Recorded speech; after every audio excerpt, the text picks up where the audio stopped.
Hey guys, what's going on? James here, and in this video today, we are going to be recapping yet another day of the Tampa Bay Buccaneers 2022 training camp practices, and I am not alone in this video today. Joining me, my colleague from BucsNation.com, as well as the co-host of the Cannon Fire podcast. It is Evan. Evan, how you doing today, man? Hello, hello. How are you? I'm doing good, man. I was happy that we were actually credentialed media members for this training camp practice today. We got to see Tom Brady in person at a press conference. Evan, what were your overall thoughts on the day today? Yeah, well, first off, it was hot. It was very hot. The Florida sun was out in full effect today. I thought it was a pretty even day. Now, that doesn't mean both sides were doing great. It doesn't mean both sides were doing horrible. I think both sides, the offense and defense, made plays that you can build on. I also think they had some things that they'd like to forget, tomorrow. I think they would like to move on and focus on getting better. And that's what this is all about, really. Obviously, today was the first day that pads came on. So they're in full pads, and it's that hot. So there's going to be an adjustment there. There's going to be a little bit of an adjustment. You got to think this is the first time they're putting on a full set of pads since probably last season. And with the heat and everything, there is certainly an adjustment for all of these guys. So the fact that it wasn't the greatest day for the offense or defense, it wasn't the worst, but it wasn't the greatest. We'll get into it a little bit more, but I don't think it's that alarming, and it's not that unusual for this time of year.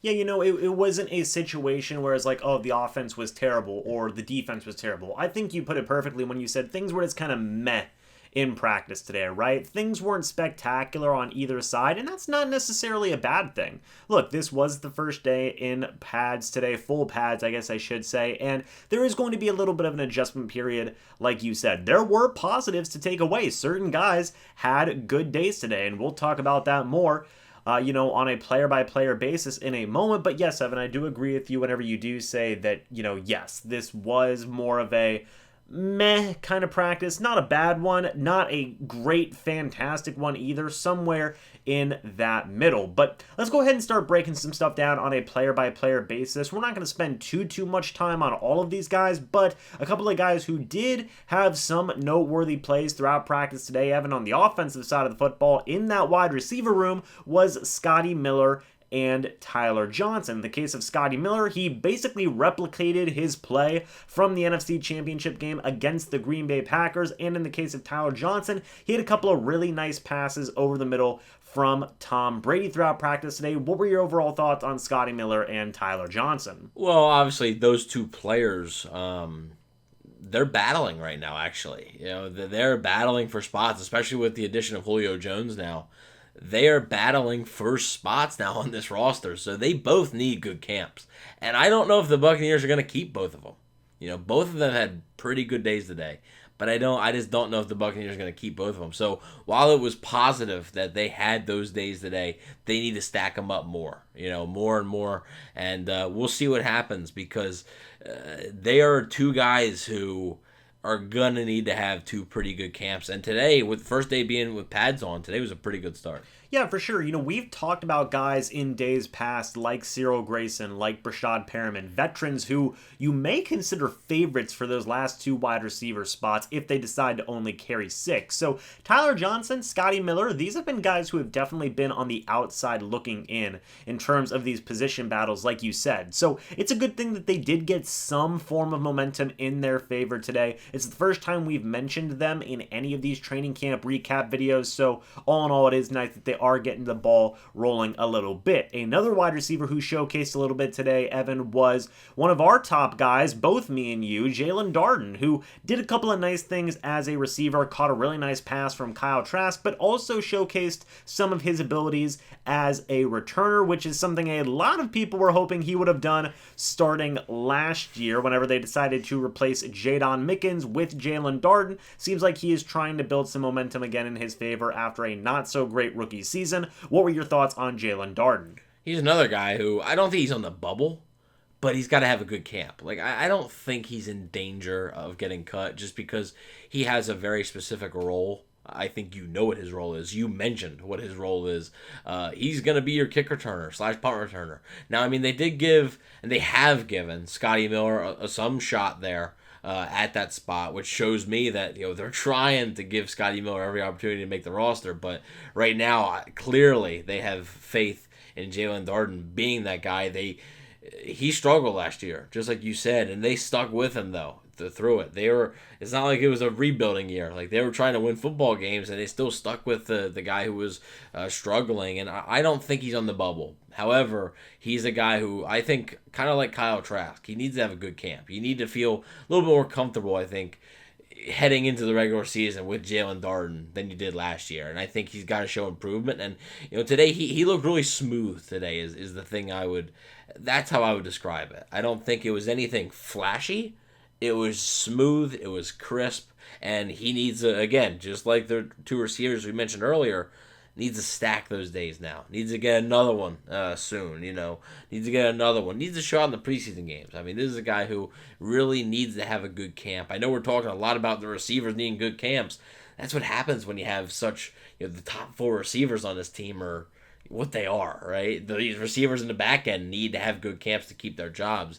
Darden's safe, but today was a pretty good start, and I hope he's able to, for his sake, like I said, stack those good days on top of each other. Yeah, Carlton Davis and Tom Brady even said it after practice today during their training or during their press conferences. There's just been so many guys at this training camp, so many receivers that even the players themselves are losing track of all the wide receivers that have been out there making plays, right? So I agree with you. There's so many guys battling for just a couple of spots that, these guys do need to build momentum. They do need to start up stacking some of these good practices back to back to back to back. So we are getting a little bit of that now with Jalen Darden, with Tyler Johnson, and Scotty Miller. On the defensive side of things, Evan, there was also some positives out there. Raheem Nunez-Roches, always a guy who is very loud, bringing the energy out at those practices today. That's nothing necessarily new to either one of us.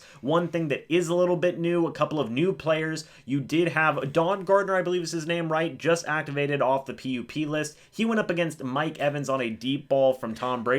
It did not go well for Don Gardner today, did it, Evan? Good luck. That's all I would say to him. If he knew that was his assignment beforehand. One day after going off the PUP list, you got to face Mike Evans in a practice with Tom Brady throwing the ball. He probably would have stayed on the PUP list, right? He might have. He might have said, "Hey, let me get one more day." Right, exactly. But one player who was in the vicinity of that play was Nolan Turner, a player out of safety, undrafted rookie free agent. A lot of people were excited for him whenever he signed to the team as a special teams player. He was in the vicinity a little bit late on the play, but he did make up for it the very next play. Nolan Turner actually got an interception off of Tom Brady. He's battling for a special teams spot. Evan, that's got to feel really good for a guy like Turner to get an interception off Tom Brady. I don't care if it's in practice. The dude made a play.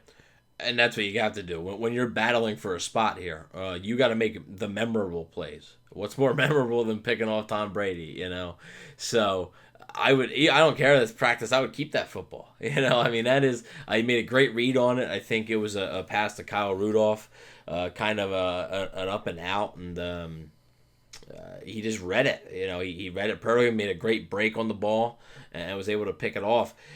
Todd Bowles said he's not sure if they're going to keep a fifth safety or not. Obviously, we know Antoine Winfield Jr., Mike Edwards, Keanu Neal, Logan Ryan. Those guys are safe. Like, those guys are most likely going to be on this roster. Do they keep that fifth safety, though? And I think it's going to come down to, can Nolan Turner play special teams? However, plays like that on defense will certainly help his cause, maybe even more than making an impact on special teams. Because if you can prove that, I mean, he's flashed a lot. They've talked about him. They talked about Turner a lot throughout this camp, and that was definitely a good start for him on the first day with pads to be able to do that. And like I said, just really trying to gain momentum for Turner here and trying to be just the best he can be as an undrafted free agent, right? This is a guy who wasn't drafted. He I mean, I don't think anybody really knew him even before minicamp per se, So a guy like Turner, I think, who's fighting for this spot, that just is a huge, humongous moment for a guy like him. Yeah, for sure. And just kind of keeping up that theme of the secondary, I guess, firstly, talking about a couple of negative plays on the offensive side of the football. Devin Tompkins had a pass go through his hands. It resulted in an interception. Russell Gage actually fumbled a football after making a catch. The guy who made both of those plays was Ross Cockrell, of all people, right? The number 4, sometimes number 3, sometimes number 2, sometimes number 1 cornerback for the Tampa Bay Buccaneers last season. He made a couple of plays in this camp today, which isn't really anything new for Cockrell, right? He's had a couple of really good camps the past couple of years since he signed with the Bucs, and he continued to do some of those things today. He got an interception off of Blaine Gabbert, although to be fair, it wasn't Gabbert's fault, and he did force a takeaway from Russell Gage as well. What were your thoughts on Ross Cockrell today, Evan? Because in my opinion, I thought he was probably the best defensive guy out there in terms of making splash plays. Yeah, I think especially as far as the secondary goes, I think you could say it was Cockrell. Obviously, that one, that came off the receiver's hands, it was thrown by Blaine Gabbert, but that's not really Gabbert's fault. And I mean, Cockrell, well, it wasn't a spectacular play. It's good to be in the right position, right? So, the one with Gage, though, I mean, that was a nice back shoulder from Tom Brady. Gage made the catch, and I mean, Cockrell just ripped it away from him. I mean, it was as simple as that, and the defense was able to recover it. So Cockrell kind of battling, I think, right now for that fourth corner spot with Zion McCollum, the rookie. Obviously, I don't think McCollum is in danger of, getting cut, but I mean, he could start out as the fifth corner. Could, if Cockrell continues to play this way. His 2021 wasn't as good as 2020, and I think part of that is because of what you said. At times, this guy was maybe the number 2. Sometimes you have number 1 corner. He's, that's not his game. He's not that type of player. But I do think he provides valuable depth. And I think right now in this camp, especially today, he showed you why. Yeah, absolutely. I really do like Ross Cockrell. I think he's been a very solid, depth addition for the Bucs. Fingers crossed he keeps that role moving forward, right? Again, like you said, Cockrell, not necessarily a guy you want as your number 2 or number 1, but if he's your 4th guy, somebody you rotate in if you need him, not a bad spot at all, I think, for Ross Cockrell moving forward with this defense. He continues to make plays. One thing I do want to say before we do get to the special teams is the quarterbacks. You just saw them on your screen, Evan. Taking a look at those quarterbacks, again, Tom Brady, I thought, did some good today. He did have the interception, but that is what it is, folks. It's TB12. It's nothing to necessarily be concerned about. I've been really paying attention to this backup quarterback battle. Blaine Gabbert versus Kyle Trask. What has been going on with that? Again, I talked about Blaine Gabbert not having a good first couple of practices, and that didn't necessarily continue in a big way in practice today. I thought it was more meh from Blaine Gabbert than anything. Kyle Trask, I thought, from what I saw, looked pretty sharp overall. What were your thoughts on Gabbert and Trask today? Well, I will say, I think, as far as Gabbert goes, I think his teammates kind of let him down a little bit today. We talked earlier about the Tompkins thing. The ball was right in his hands, and it goes off his hands and into the defenders. Then sort of towards the end of practice, the offensive line they're not really, the defensive line isn't really rushing as much, but the offensive line just got blown up on back-to-back plays with Gabbert, and it was in a 20 seconds left. They're just trying to get in field goal range. They couldn't even do it. And Gabbert was frustrated. He just kind of tossed the ball up in the air in our direction. I thought we might have a chance at it, but it went sort of over the stands there, as you can see in the video. But it was a frustrating day, I think, for Gabbert. I think his teammates didn't help him, though. And I think that's why you could say it's more meh, because he did some good things, but his teammates just did not help him. As far as Trask goes, he looked good. There was a few balls in the individual drills that I think he'd like to have back, but as far as the scrimmages go, he looked good. He didn't get as many reps. I think Brady and Gabbert took a lot of them.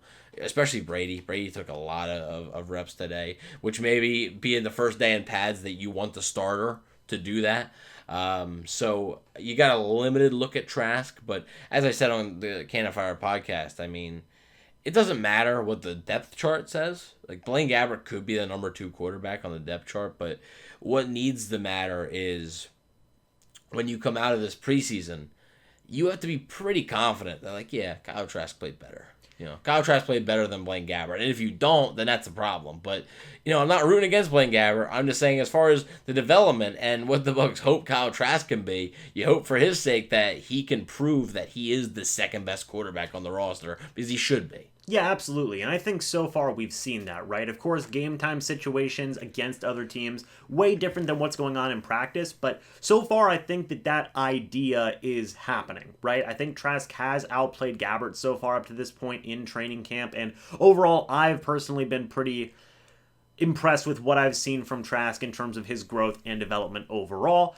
Evan, we're going to go ahead and end the, talk with this, the recap with this, if you will. Jose Borregales had a really good day today. He was 7 of 7 on all of his field goals. He did have one miss on a hurry-up kick situation that we saw. He dinked the left upright, but overall, Borregales, I thought, looked really good today in a situation where he's been taking a pretty decent amount of kicks the past couple of practices. What were your thoughts and opinions on Borregales and really just that kicking competition in full against Ryan Suckup?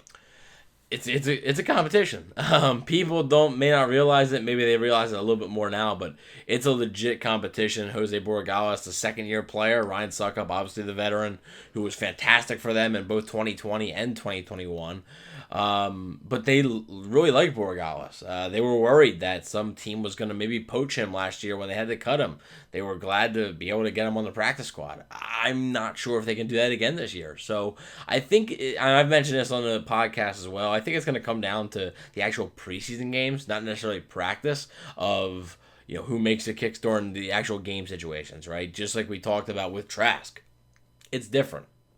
The atmosphere to practice is much different than being in a game situation. So I'm curious to see, but that is a legit battle that I think a lot of people need to keep paying attention to.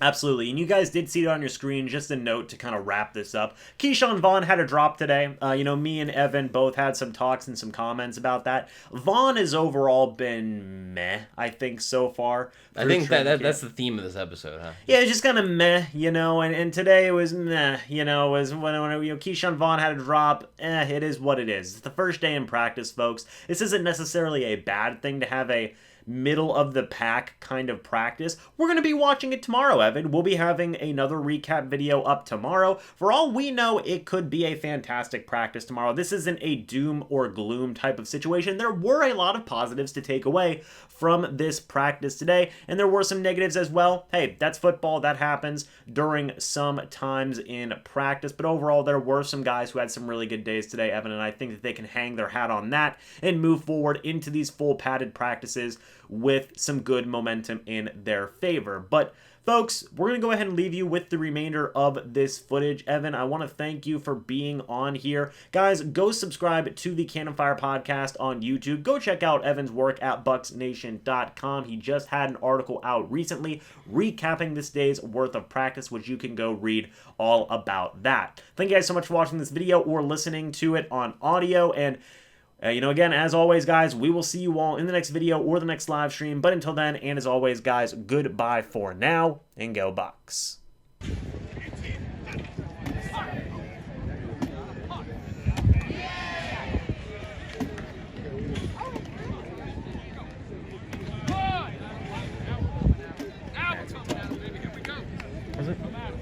That's what Tom was looking for. I don't want to shout, so. Oh yeah, I'm just trying to be courteous to the people who are here.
Jitter dog.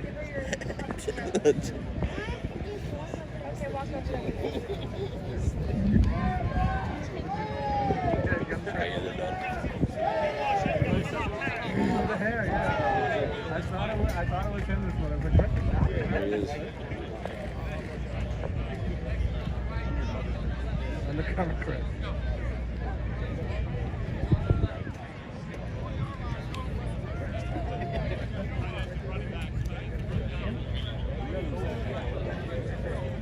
No, I know. And he's telling.